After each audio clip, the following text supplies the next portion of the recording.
கருத்துக்களை தெரிவித்திருக்கின்றனர்.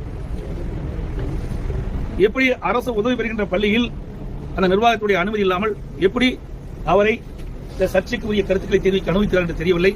அதிலே ஒரு மாற்றுத்திறனாளி அவரை ஏன் இப்படி சர்ச்சைக்குரிய கருத்துக்களை தெரிவிக்கின்றார் என்று கேள்வி கேட்ட பொழுது அவரை மாற்றுத்திறனாளி என்று பார்க்காமல் அவரை கொச்சப்படுத்தி இழிவுபடுத்தி பேசுகிறார். இது வன்மையாக கண்டிக்கின்றது.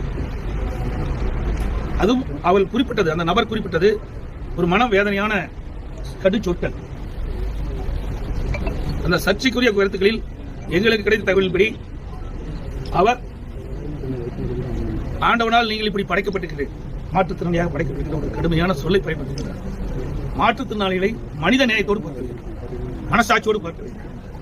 இந்த மண்ணிலே அவர்களுக்கு பல்வேறு சலுகைகளை அரசு செய்து கொடுத்துக் கொண்டிருந்தாலும் இப்படிப்பட்ட நபர்களால் அவர்களுடைய மனம் காயப்படுகின்ற அளவிற்கு பேசுவது கண்டனத்துக்குரிய என்பதை இந்த நேரத்தில்